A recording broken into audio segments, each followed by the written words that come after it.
सो hi दोस्तों, welcome back to our YouTube channel. इस video के अंदर मैं आपको बताने वाला हूं कि अगर आपने PMAY यानी प्रधानमंत्री आवास योजना के अंतर्गत किसी भी बैंक से अगर आपने लोन ले रखा है और आपने सब्सिडी के लिए आपने अप्लाई कर रखा है और आपकी सब्सिडी अगर अभी तक नहीं आई है तो आपकी सब्सिडी कितने दिन के अंदर आ जाएगी। सब्सिडी जो आएगी वो कहाँ पे आएगी, आपके बैंक अकाउंट के अंदर आएगी या होम लोन अकाउंट के अंदर आएगी।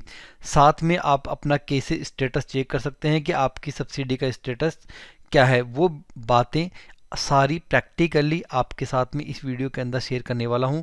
दोस्तों, अगर आप चैनल पे नए आए हैं तो आपसे रिक्वेस्ट है कि प्लीज़ चैनल को सब्सक्राइब जरूर कर दीजिए, क्योंकि आपको PMA से रिलेटेड सारी प्रैक्टिकल इन्फॉर्मेशन इस वीडियो के अंदर मिलने वाली है। जैसा कि आप यहाँ पे सामने देख पा रहे हैं, एक PDF खुली हुई है। ये PDF वही है जिससे मुझे यहाँ पे PMAY के अंतर्गत मुझे सब्सिडी मिली थी। तो मैंने यहाँ पे अपनी पर्सनल डिटेल्स को हाइड कर दिया है फॉर सिक्योरिटी रीजन से। तो जब आपके पास में सब्सिडी आ जाती है तो देखिए, मैंने यहाँ पे HDFC बैंक से होम लोन के लिए अप्लाई किया था, तो उसका लोगो यहाँ पे इस तरह से दिखाई दे रहा है। तो यहाँ पे सब्जेक्ट में लिखा रहता है, आपके पास में जब सब्सिडी आएगी उस टाइम पे आपके पास में मेल आएगा। हो सकता है आपके पास में मेल नहीं आए, कई बैंक आपको मेल ना करे, तो आप बैंक में जाके भी पता कर सकते हैं। यहाँ पे सब्जेक्ट में लिखा हुआ आ रहा है credit of subsidy amount under credit link subsidy scheme of government of India. ये यहाँ पे सब्जेक्ट में लिखा रहेगा। आपका जो लोन अकाउंट नंबर है वो यहाँ पे लिखा रहेगा। आपने जितने का लोन ले रखा है वो इन्फॉर्मेशन यहाँ पे लिखी रहेगी। बाकी की जो थ्योरेटिकल इन्फॉर्मेशन है वो यहाँ पे लिखी रहती है। बाकी जो मेन चीज़ है वो मैं आपको बता देता हूँ। Therefore a subsidy amount of 2,67,280 received from NHB is being credited to your account as part prepayment of the loan in terms of the said scheme.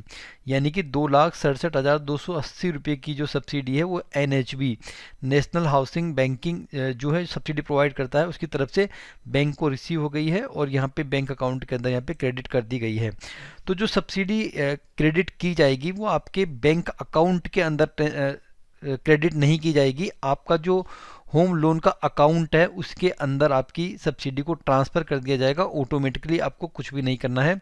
यानी आपका जो भी प्रिंसिपल है, फॉर एग्जांपल अगर आपका principal 18 lakh रुपए का है और आपकी 2,67,000 रुपये के आसपास सब्सिडी आती है, तो आपका 18 लाख में से 2,67,000 रुपये ऑटोमेटिकली वहाँ पे कम हो जाएंगे। जब आपका प्रिंसिपल कम हो जाएगा तो यहाँ पे दो चीज़ें बनती है, तो या तो आपकी रेट ऑफ इंटरेस्ट यहाँ पे कम हो जाएगी या आपका टेन्योर कम हो जाएगा। तो बैंक जनरली क्या करते हैं, आपका जो टेन्योर होता है, फॉर एग्जांपल आपने 20 साल के लिए लिया है तो आपका टेन्योर कम कर देंगे। वो 18 साल का या 17 साल का जो भी कैलकुलेशन रहेगी उसके अकॉर्डिंग वो कम कर देंगे और आपकी रेट ऑफ इंटरेस्ट उतनी चलती रहेगी और आपकी EMI भी उतनी जाती रहेगी। लेकिन आपका जो टेन्योर है, यानी आपने जितने दिन तक आप पे करते वो आपको यहाँ पे कम कर दिया जाएगा। तो दो चीज़ें यहाँ पे क्लियर हो गई है। मैंने आपको बता दिया कि एक तो आपके पास में PDF आएगी और आपका जो भी अमाउंट है वो आपके प्रिंसिपल से यहाँ पे कम हो जाएगा। ठीक है, अब मैं आपको बता देता हूँ कितने दिन के अंदर ये सब्सिडी आई है। तो देखिए, यहाँ पे बिल्कुल प्रैक्टिकल बताने वाला हूँ। 10 अप्रैल को मैंने यहाँ पे होम लोन के लिए अप्लाई किया था। ये देखिए 10 अप्रैल 2018 को।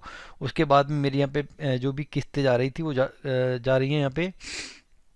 इसके बाद में देखिए जो सब्सिडी आई थी वो आई थी मेरी 28 फरवरी को। तो सब्सिडी एडजस्टमेंट EMI प्रिंट यहाँ पे आप देख सकते हैं 28 फरवरी को 2,67,280 जो मैंने भी आपको PDF में बताया है वो यहाँ पे मेरा जो बैंक अकाउंट यानी कि जो होम लोन का अकाउंट है उसमें यहाँ पे क्रेडिट हो चुके हैं। तो आप अब देख सकते हैं कितने दिन के अंदर आई है। यहाँ पे मैंने अप्लाई किया था 10 अप्रैल 2018 को लोन के लिए और सब्सिडी के लिए शायद मैंने मई मंथ के अंदर अप्लाई किया था। तो आप यहाँ पे देख सकते हैं फरवरी के अंदर 19 में यहाँ पे सब्सिडी आई है। तो लगभग 9 से 10 महीने के अंदर अंदर यहाँ पे मेरे बैंक अकाउंट मेरा जो होम लोन का अकाउंट है उसमें सब्सिडी क्रेडिट हो चुकी थी। ठीक है, तो ये टाइम अलग अलग हो सकता है। कईयों को यहाँ पे 6 महीने में भी सब्सिडी आ जाती है, कईयों को 1 साल में आ जाती है, कईयों को 2 साल भी लग जाते हैं सब्सिडी रिसीव करने में।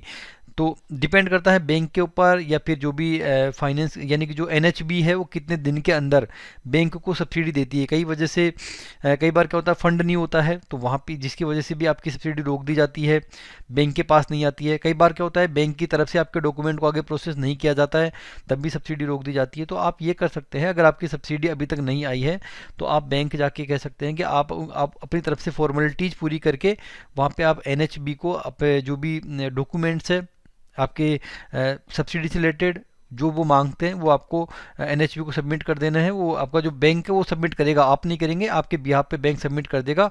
और जैसे ही आपकी सब्सिडी वहाँ से प्रोसेस होगी एनएचबी की तरफ से, तो ऑटोमेटिकली बैंक की तरफ से आपके पास में मैसेज आ जाएगा। अगर मैसेज नहीं करते हैं तो आप वहाँ पे महीने में 1 या 2 बार जाके आप वहाँ पे पता कर सकते हैं। अब आप खुद भी कैसे पता कर सकते हैं वो मैं आपको तरीका बता देता हूँ। तो देखिए यहाँ पे एक वेबसाइट है pmaymis.gov.in, इसके ऊपर आप आइए। यहाँ पे अपना आधार नंबर एंटर करेंगे। देखिए आधार नंबर आप यहाँ पे एंटर करेंगे, सर्च बटन पे आप यहाँ पे क्लिक करेंगे तो यहाँ पे आपकी इन्फॉर्मेशन पूरी ऐसे कैसे दिखा देगा। देखिए मेरी यहाँ पे जो भी डिटेल्स थी वो यहाँ पे शो कर दी है। मेरा बेनिफिशियरी कोड CLSS, मैंने यहाँ पे प्रधानमंत्री आवास योजना जो शहरी योजना होती है, अर्बन योजना, उसके अंतर्गत मैंने यहाँ पे अप्लाई किया था। और यहाँ पे आप देख सकते हैं हाउसिंग डेवलपमेंट फाइनेंस कंपनी है, HDFC का नाम है यहाँ पे। और किस डेट को आई थी, 8 फरवरी 2019 को। तो आप यहाँ पे पूरा प्रैक्टिकली देख सकते हैं सिनेरियो कि कब यहाँ पे सब्सिडी क्रेडिट हुई है। ठीक है, तो आप यहाँ पे इस वेबसाइट के ऊपर आप देख सकते हैं। अगर आपने शहरी में अप्लाई किया है तो, और ग्रामीण के लिए एक वेबसाइट है, मैं आपको बता देता हूँ, प्रधानमंत्री आवास योजना ग्रामीण। अगर आप इस वेबसाइट पे आते हैं, इन दोनों वेबसाइट का लिंक आपको यहाँ पे डिस्क्रिप्शन बॉक्स में मिल जाएगा। यहाँ पे आप अपना रजिस्ट्रेशन नंबर डालिए और सबमिट बटन पे क्लिक कर दीजिए। हो सकता है यहाँ पे आ जाए, क्योंकि ग्रामीण वाले में मैंने अप्लाई नहीं किया तो मुझे नहीं पता कि यहाँ पे डिटेल आएगी या नहीं आएगी। बट जो मैंने रिसर्च करके इस वेबसाइट को निकाला है, तो मे बी आपका अगर रजिस्ट्रेशन नंबर मिल गया है तो आप यहाँ पे सबमिट करके आप अपना स्टेटस ज़रूर देख सकते हैं। तो आई होप आपको अगर आपने अप्लाई कर रखा है तो आपको सारे सवालों के जवाब मिल गए होंगे। फिर भी अगर PMAY से रिलेटेड कोई भी आपके सवाल हैं तो आप मुझे कमेंट करके पूछ सकते हैं। चैनल को सब्सक्राइब करना मत भूलिए। Thanks for watching.